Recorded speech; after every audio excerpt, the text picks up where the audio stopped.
Shut up and sit down. Welcome to the Answer is Yes podcast, where we will explore the cause and effect of just saying yes in your everyday life or in business.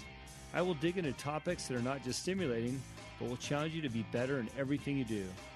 The podcast is based on the simplicity of saying yes to opportunities you might encounter every single day.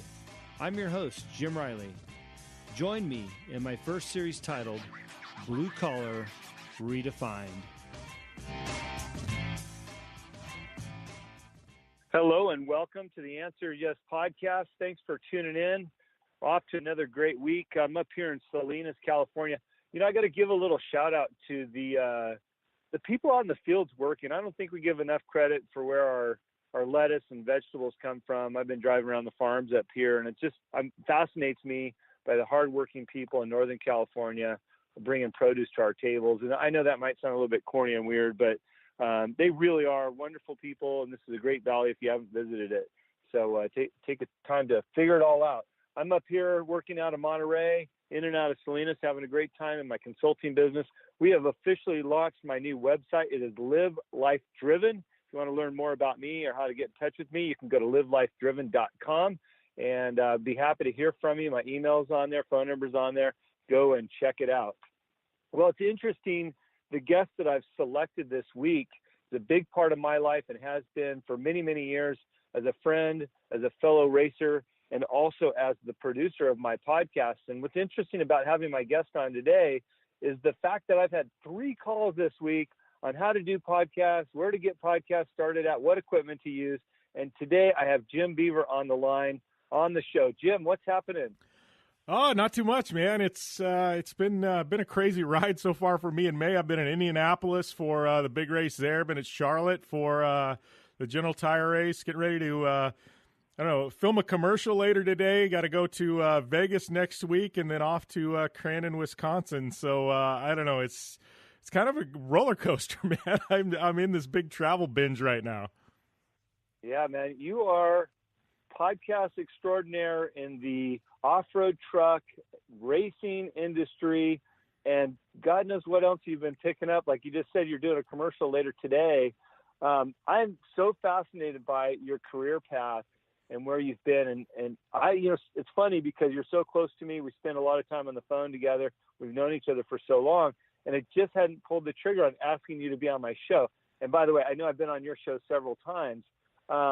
Jim, I'm going to put you on the spot today if you don't mind.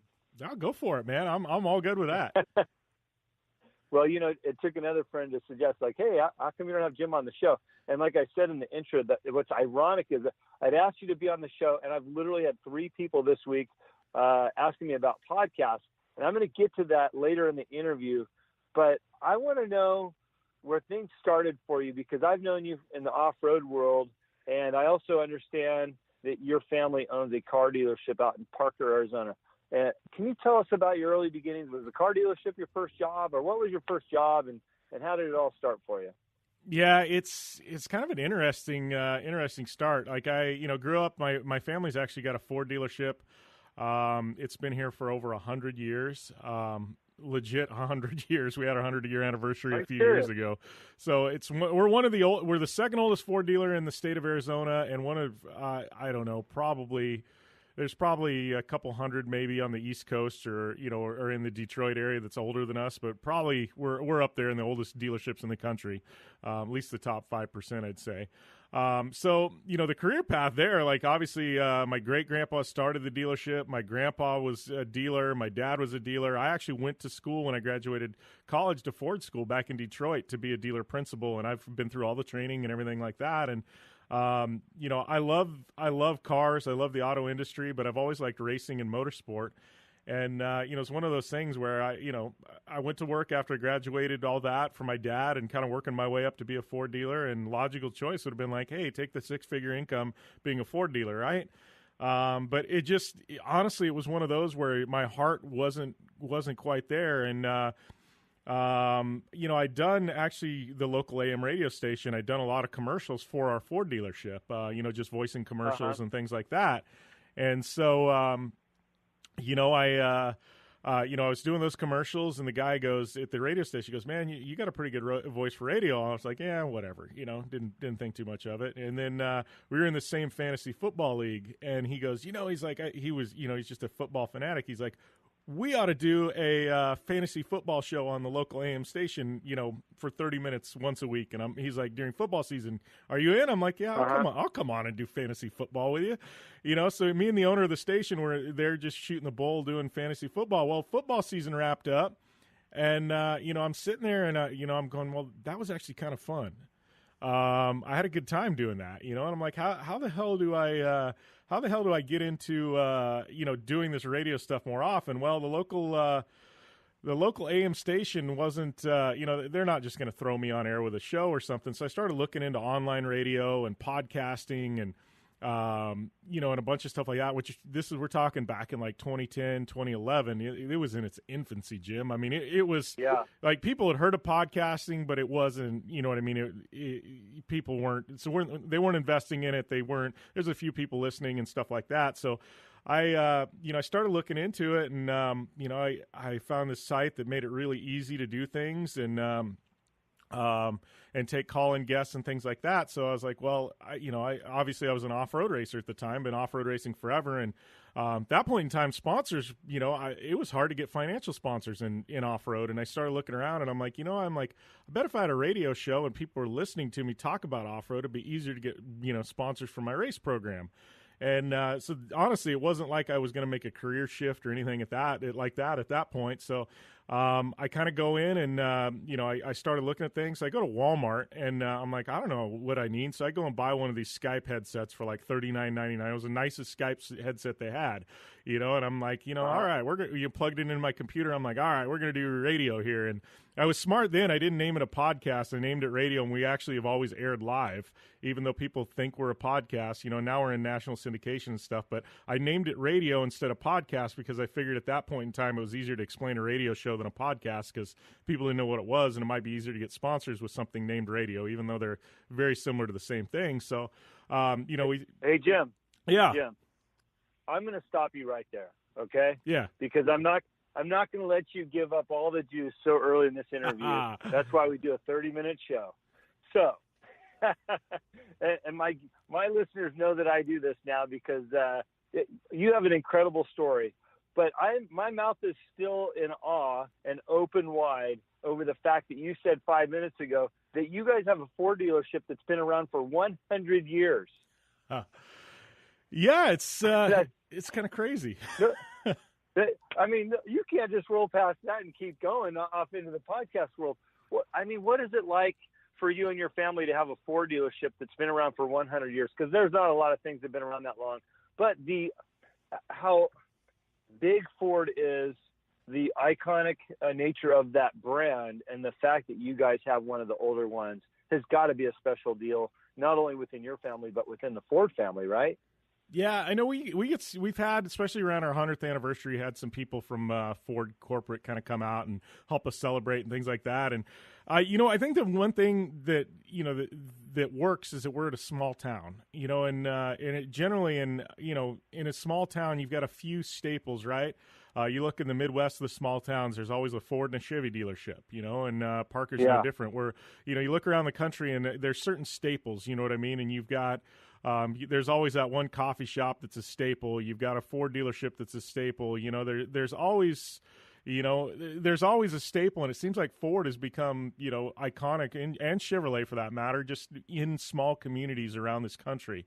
And, I think that's one thing that has really helped us. I think, big cities, things change all the time. There's a million different auto manufacturers, but, the truth is small towns, none of these imports ever want to come in and really, truly invest in blue-collar America. They avoid the small towns because they don't see that there's value there. There's not a big enough, customer base and things like that. And I think with Ford and Chevy, they've remained in the small towns and they represent hardworking Americans, and I think that's one thing that's been great for us being in this small town here is that, the people, they understand what we give back to the community.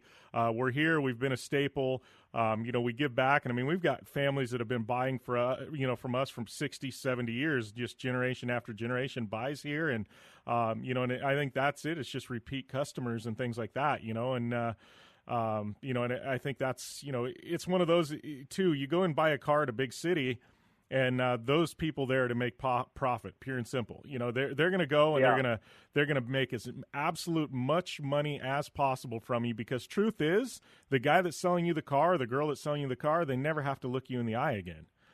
So they sure. basically can just go to town. They can they can make thousands of dollars off you, and then they don't have to worry about looking you in the eye when you find out you got a raw deal. Well, here, these are people that we see every single day of the week. We're volunteering on this board with, we're volunteering on that board with, our kids play sports together. So if you treat them wrong, you're going to have to live with that for a while. And trust me, man, those people are not fun, when they found out they've got a raw deal. So it's one of those where you've got to treat people right, just because, one, you just should in general, but two, it's people that you've got to work with, and things like that. Every single day of the week, you're going to see these people, Yeah, well, and by the way, your dad was the mayor of the town at some point, so clearly he must have given enough people a good deal where they voted him in, right? Yeah, he's actually still the mayor of the town right now. So I think he's on he's on the home stretch now, and I think he said he's done his time as mayor, and he's happy with what he did, but he's kind of he's ready to be done being mayor. But yeah, he's been mayor. My aunt's been mayor. My grandfather was mayor. I think my grandmother was mayor way back when. So yeah, there's been quite a few that have been mayor of Parker for sure. Jim, will you be the mayor one day? No, I got absolute zero interest in being mayor. Well, never say never, buddy, because you're pretty young still, so you never know. Things might change. Yeah, truth there. I'm not ever going to say never, but chances are probably not. Yeah, so I don't want to get too far past your father, because one of the things that I really appreciate about you and your family, and it goes along with what you're saying about the dealership and your dad being mayor, is that you guys in the small town are so inviting and welcoming to people that are in your town. As some people know, there's some big off-road races that happen out there every year, and you guys are big off-road racers, and that's how we originally got to know each other, racing for General Tire on the same team. But, I'm constantly blown away by your open arms to teams and people to come by. I guess it's your parents' house and / shop where they work on the cars, eat meals, share cocktails together, and just invite people to come over and say hello. I mean, that is such a great thing that your family does. Yeah, and I think people in town know too. It's funny, every evening, starting about 6 o'clock till probably about 8:30.